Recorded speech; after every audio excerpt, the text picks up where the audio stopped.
ਜਦੋਂ ਪੈਦਾ ਹੋਈ ਸੀ 2-3 ਮਹੀਨੇ ਸਹੀ ਰਹੀ ਹੈ। ਉਸ ਤੋਂ ਬਾਅਦ ਇਹਨਾਂ ਬੇਹੋਸ਼ ਹੋਣਾ ਸ਼ੁਰੂ ਹੋ ਗਈ, ਨੀਲੀ ਕਾਲੀ ਹੋਣਾ ਸ਼ੁਰੂ ਹੋ ਗਈ। ਅਸੀਂ ਇੱਕ ਵਕਤ ਦੀ ਖਾਂਦੇ ਆ, ਬੜੀ ਔਖੀ ਪੂਰੀ ਅਸੀਂ ਕਰਨੇ ਆ। 3-4 ਮਹੀਨਿਆਂ ਦਾ ਕਿਰਾਇਆ ਸਿਰ ਤੇ ਚੜਿਆ ਪਿਆ ਵੇ। ਮੇਰੇ ਬੱਚੇ ਸਕੂਲ ਵੀ ਨਹੀਂ ਜਾਂਦੇ, ਪਾਏ ਸਨ ਤੇ ਅਸੀਂ ਹਟਾ ਲੈ, ਫੀਸ नहीं दे सके। ਅਸੀਂ अपना अल्लाह मालिक है, मेरे बच्चे सही हो। अस्सलाम वालेकुम, आप देख रहे हैं लीडर टीवी और मैं हूं एनी फैसल और मेरे साथ आज मौजूद है एक मासूम सी बच्ची जो इतनी सी उम्र में इतनी बड़ी तकलीफ़ से गुज़री है कि शायद अगर हम लोगों को वो तकलीफ़ हो जाए तो हम लोगों को पता है जब छोटी सी भी कोई तकलीफ़ होती है तो हम लोग कैसे बर्दाश्त करते हैं। एक तो बीमारी अल्लाह की तरफ से होती है, उसके बाद जो हमारे घर के हालात होते हैं वो हम लोगों को उस बीमारी से लड़ने में और तकलीफ़ दे बना देते हैं कि हमारी वो तकलीफ़ हमारे लिए और ज़्यादा बड़ी हो जाती है जब हम लोगों के पास उसको दूर करने के लिए कोई हालात ऐसे ना हो। हमारे साथ रिदा फ़ातिमा मौजूद है जिसके दिल में सुराख है और दिल का एक वॉल बंद है। जिस तरह का आजकल मौसम चल रहा है, बच्ची किसी भी टाइम पर बेहोश हो जाती है। इसकी जो मदर है वो लोगों के घरों में काम करती थी, लेकिन जब से ये वबा आई लोगों ने घरों में काम करना इनका बंद कर दिया, इनको आने से रोक दिया। बाप इनका मज़दूरी करता है, इनके पास इस तरह के वसाइल नहीं है कि ये रिदा का ऑपरेट करवा सके या रिदा का इलाज करवा सके। कब से है रिदा को ये मसला, इनसे पूछते हैं। अस्सलाम वालेकुम। जी वालेकुम अस्सलाम। कैसी हैं आप? जी मेरा बेटा, मैं ठीक हूँ। रिदा आप कैसी है? मैं भी ठीक हूँ। अच्छा, ये कब से है इसको मसला? ये 6 साल ਦੀ ਹੋ ਗਈ ਹੈ ਮੇਰੀ ਬੇਟੀ ਤੇ 6 ਜਦੋਂ ਪੈਦਾ ਹੋਈ ਸੀ 2-3 ਮਹੀਨੇ ਸਹੀ ਰਹੀ ਹੈ, 6 ਕੁ ਮਹੀਨੇ ਤੇ ਉਸ ਤੋਂ ਬਾਅਦ ਇਹਨਾਂ ਬੇਹੋਸ਼ ਹੋਣਾ ਸ਼ੁਰੂ ਹੋ ਗਈ, ਨੀਲੀ ਕਾਲੀ ਹੋਣਾ ਸ਼ੁਰੂ ਹੋ ਗਈ, ਹੱਥ ਪੈਰਾਂ ਦੇ ਨੀਲੇ ਇੰਜ ਬਿਲਕੁਲ ਬਸੂਰਤ ਹੋਣਾ ਸ਼ੁਰੂ ਹੋ ਗਈ। ਮੈਂ ਕਿ ਪਤਾ ਨਹੀਂ ਇਹਨੂੰ ਕੀ ਮਸਲਾ ਹੋ ਗਿਆ। ਮੈਂ ਇਹਨੂੰ ਪਹਿਲੇ ਦਮ ਕਰਵਾਇਆ ਪਰ ਨਹੀਂ ਸਹੀ ਹੋਈ। ਫਿਰ ਮੈਂ ਆਖਿਆ ਇਹਨੂੰ ਮੈਂ ਹਸਪਤਾਲ ਲੈ ਜਾਂਦੀ ਹਾਂ ਤੇ ਮੈਂ ਹਸਪਤਾਲ ਲੈ ਕੇ ਗਈ ਤੇ ਉਹਨਾਂ ਨੇ ਇਹਦਾ ਐਕਸਰਾ ਕੀਤਾ ਤੇ ਉਹਨਾਂ ਨੇ ਕਿਹਾ ਬੀਬੀ ਤੇਰੀ ਬੇਟੀ ਨੂੰ ਨਾ ਦਿਲ 'ਚ ਸਰਾਖ ਹੈ ਤੇ ਦਿਲ ਦਾ ਵਾਲ ਵੀ ਬੰਦ ਹੈ। ਜੀ ਮੈਂ ਤਾਂ ਇੱਕੋ ਦਮ ਬਸ ਮੇਰੇ ਕੋਲੋਂ ਬਰਦਾਸ਼ਤ ਨਹੀਂ ਹੋਇਆ, ਇੱਕੋ ਦਮ ਮੈਂ ਬਸ ਉਦੋਂ ਜਿਵੇਂ ਮੈਂ ਖ਼ਤਮ ਹੀ ਹੋ ਗਈ ਹਾਂ ਮੇਰੀ ਬੱਚੀ। ਬਸ ਫਿਰ ਮੈਂ ਉਹਨਾਂ ਨੂੰ ਕਿਹਾ ਕੋਈ ਦਵਾਈ ਕੋਈ ਇਲਾਜ ਤੇ ਉਹਨਾਂ ਨੇ ਮੈਨੂੰ ਨਾ ਅਗਲਾ ਦਿਨ ਤਰੀਕ ਦੇ ਦਿੱਤੀ। ਫਿਰ ਜਾਂਦੀ ਰਹੀ, 1-2 ਦਫਾ ਗਈਆਂ ਤੇ ਤਰੀਕਾਂ ਫਿਰ ਮੈਂ ਇੱਕ ਵਾਰੀ ਰੋਈ ਪਿੱਟੀ ਜਾ ਕੇ ਤੇ ਉਹਨਾਂ ਨੇ ਦਵਾਈਆਂ ਲਿਖ ਦਿੱਤੀਆਂ ਤੇ ਉਹ ਦਵਾਈਆਂ ਐਡੀਆਂ ਮਹਿੰਗੀਆਂ ਸੀ ਬਾਹਰ ਦੀਆਂ, ਬਾਜ਼ਾਰ ਦੀਆਂ, ਮੇਰੇ ਕੋਲੋਂ ਲੈ ਹੀ ਨਹੀਂ ਸਕੀਆਂ। ਤੇ ਬਸ ਮੈਂ ਆਪਦੀ ਬੱਚੀ ਅੱਲਾ ਦੇ ਆਸਰੇ ਹੁਣ ਛੱਡ ਦਿੱਤੀ ਹੈ। ਮਿਹਨਤ ਕਰਨ ਜਾਂਦੀ ਸਾਂ ਲੋਕਾਂ ਦੇ ਘਰਾਂ 'ਚ, ਇਹਨਾਂ ਨੂੰ ਛੋਟੇ ਮੇਰੇ ਬੱਚੇ ਨੇ, ਇਹਨੂੰ ਛੱਡ ਕੇ ਜਾਂਦੀ ਸਾਂ ਤੇ ਪਿੱਛੋਂ ਬੇਹੋਸ਼ ਹੋਈ ਹੁੰਦੀ ਸੀ। ਮੈਂ ਇਹਦਾ ਹੀ ਮੈਨੂੰ ਖਿਆਲ ਰਹਿੰਦਾ ਸੀ ਆਉਣਾ ਤੇ ਬੱਚੀ ਮੇਰੀ ਨੇ ਡਿੱਗੀ ਪਈ ਹੋਣਾ।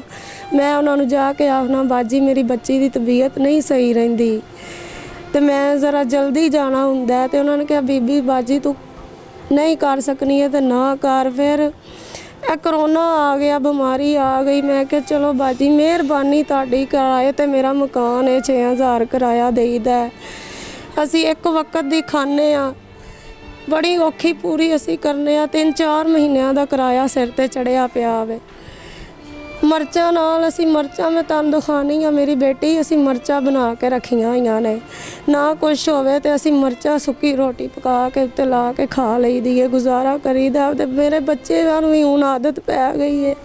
ਮੇਰੇ ਬੱਚੇ ਸਕੂਲ ਵੀ ਨਹੀਂ ਜਾਂਦੇ, ਪਾਏ ਸਨ ਤੇ ਅਸੀਂ ਹਟਾ ਲੈ, ਫੀਸ ਨਹੀਂ ਦੇ ਸਕੇ ਅਸੀਂ।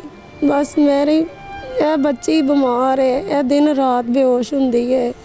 ਇਹਦਾ ਮੈਂ ਚਾਹੁੰਦੀ ਇਲਾਜ ਹੋ ਜਾਵੇ, ਮਦਦ ਹੋ ਜਾਵੇ ਮੇਰੀ ਬੱਚੀ ਦੀ, ਕੋਈ ਹੈਲਪ ਕਰ ਦੇਵੇ। ਅੱਲਾ ਦਾ ਨੇਕ ਬੰਦਾ ਜੋ ਸਾਹਿਬ ਸੈਯਦ ਹੈ ਮੇਰੀ ਮਦਦ ਕਰਨ, ਹੈਲਪ ਕਰਨ, ਮੇਰੀ ਬੱਚੀ ਦਾ ਇਲਾਜ ਹੋ ਜਾਵੇ। मैं उन्होंने दुआवां देवां दी सारी जिंदगी। इसके अलावा आपके और कितने बच्चे? मेरे 4 बच्चे ने, 2 बेटियां ने, 2 बेटे ने। और इनके जो अब्बू हैं रिदा के, वो क्या करते हैं? वो जी मजदूरी करते ने, इट्टा रोड़े चाहते ने। वो भी काम करते सन ते सीढ़ियां तो गिर गए तो उन्होंने भी यह पट्ठियां दा मोहरियां दा मसला बन गया। फिर भी वो अपनी तकलीफ बच्चों नूं वेख के फिर भी उन्होंने नहीं अपनी दवाई लई कि अल्लाह मालिक अल्लाह ते सट देइए। बच्चों नूं तां चलो जो थोड़ी बहुत मिलती है दिहाड़ी किस्मत च कदी लगती है कदी नहीं लगती, मूँह च पाइए भोरा, अपना अल्लाह मालिक है। इस तरह साडा गुजारा हो रहा है। बस मैं चाहनी हाँ मदद हो जाए, हैल्प हो जाए, ਕੋਈ ਸਾਡੀ ਮਦਦ ਕਰ ਦੇਵੇ। ਮੇਰੇ ਬੱਚੇ ਨੇ ਛੋਟੇ ਛੋਟੇ, ਮੇਰੀ ਅਪੀਲ ਹੈ ਮੇਰੀ ਮਦਦ ਕਰੋ। ਮੈਂ ਬਹੁਤ ਪਰੇਸ਼ਾਨ ਹਾਂ ਆਪਦੀ ਬੱਚੀ ਦੀ ਤਰ੍ਹਾਂ। ਮੇਰੀ ਬੱਚੀ ਸਹੀ ਹੋ ਜਾਏ,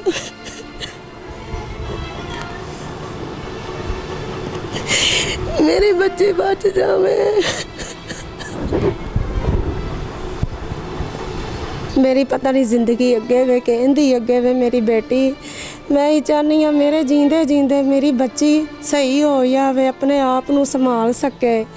ਇੱਥੋਂ ਤੀਕਰ ਕਿ ਲੈਟਰੀਨ 'ਚ ਵੀ ਮੈਂ ਹੁਣ ਇਹਨੂੰ ਲਿਜਾਨੀ ਹਾਂ ਚਾਹ ਕੇ, ਧੋਨੀ ਧੁਆਨੀ ਹਾਂ। ਥੋੜਾ 4 ਸਾਲ ਮੇਰੀ ਬੱਚੀ ਨਹੀਂ ਟੁਰੀ, 4 ਸਾਲ ਨਹੀਂ ਟੁਰੀ। ਮੈਂ ਨਮਾਜ਼ਾਂ ਪੜ੍ਹ ਕੇ ਦੁਆ ਮੰਗ ਕੇ ਇਹਨੂੰ ਫੂਕਾਂ ਮਾਰਦੀ ਰਹੀ ਹਾਂ। ਅੱਲਾ ਦਾ ਬਹੁਤ ਆਸਾਨ ਹੋਇਆ ਕਿ ਕਦਮ 2-4 ਚਾਣ ਲੱਗ ਪਈਏ, ਪਰ ਟੁਰੇ ਤੇ ਡਿੱਗ ਪੈਂਦੀ ਏ, ਸਾਹ ਚੜ ਜਾਂਦਾ ਸੂ, ਧੜਕਣ ਨਹੀਂ ਹੋ ਜਾਂ ਸੁਦੀ ਜਿਵੇਂ ਹੁਣੇ ਹੀ ਮੈਨੂੰ ਇਹ ਧੋਖਾ ਦੇ ਗਿਆ ਦੀ ਮੇਰੀ ਬੱਚੀ, ਹੁਣੇ ਹੀ ਮੇਰੀ ਬੱਚੀ ਚਲੀ ਜਾਏ ਦੀ। ਬਸ ਮੈਨੂੰ ਇਹ ਡਰ ਰਹਿੰਦਾ ਹੈ ਮੇਰੀ ਬੱਚੀ ਬਚ ਜਾਵੇ, ਮੇਰੀ ਬੱਚੀ ਸਹੀ ਹੋਈ ਹੈ। ਮੇਰੇ ਜੀਂਦਿਆਂ ਮੈਂ ਇਹਨੂੰ ਆਪਦੇ ਆਮ ਬੱਚਿਆਂ ਤਰ੍ਹਾਂ ਵੇਖਾਂ। ਮੇਰੇ ਜਿਵੇਂ ਬੱਚੇ ਆਮ ਖੇਡਦੇ ਨੇ, ਆਪਣੇ ਕਦਮਾਂ ਤੇ ਟੁਰਦੇ ਨੇ, ਆਪਣੇ ਆਪ ਨੂੰ ਕਾਇਮ ਕਰਦੇ ਨੇ, ਸੰਭਾਲਦੇ ਨੇ, ਐਵੇਂ ਮੇਰੀ ਵੀ ਬੱਚੀ ਹੋਵੇ।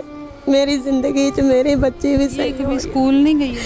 नहीं है बच्ची मेरी। खेलने को दिल करता है रहता? खेलती नहीं हो ना? खेलती हो तो क्या होता है? कभी नहीं ये खेली बच्चों? नहीं कभी नहीं। देर आंदी है मामा मैं जावा बाहर, मैं क्या तू डिग पैंदी, मैं क्या जा चली जा बहुती जिद। मैं फिर पिछे जानी हाँ तो 2-4 कदम चाहे दी तो डिग पैंदी है। फिर मैं चुक के लियानी हाँ, पानी पूनी पियानी हाँ, मलनी हाँ।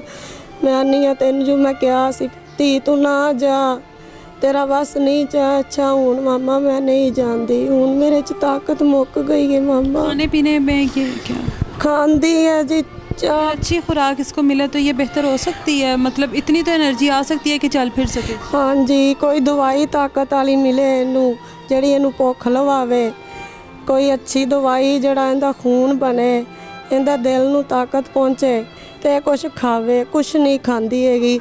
ਇੱਕ ਕੇਕ ਖਾਏ ਦੀ, ਆ ਫਰੂਟ ਕੇਕ ਜਿਹੜਾ 5 ਦਾ ਮਿਲਦਾ ਹੈ ਉਹ ਇਹਨੇ ਖਾਦਾ ਹੋਇਆ ਜੇ ਤੇ ਸ਼ਾਮ ਪੈ ਗਿਆ ਦੀ ਤੇ ਮੈਂ ਆਖਾਂ ਦੀ ਕੁਛ ਖਾ ਲਾ ਤੇ ਫਿਰ ਆਖੇ ਦੀ ਮੈਂ ਆ ਜਿਹੜੇ 5 ਦਾ ਬਿਸਕੁਟ ਦਾ ਪੈਕਟ ਮਿਲਦਾ ਹੈ ਇਹ ਭੋਰਾ ਖਾਏ ਦੀ, ਇਹ ਇਹਦੀ ਖੁਰਾਕ। आपका कुछ खाने को दिल नहीं करता रिता? क्यों? बस नहीं खाती है। मेरा वो रोटी खाने का दिल नहीं करता। क्या खाने को दिल करता है? मुझे दुकान से खाने का दिल करता है। क्या खाने को? दुकान से। दुकान से खाने को दिल करता है? क्या खाने को दिल करता है? बिस्किट और फ्रूट के टास के साथ चाट के साथ। आइसक्रीम खाने को दिल करता है? मामा खिलाती हैं आइसक्रीम? नहीं खिलाती हैं।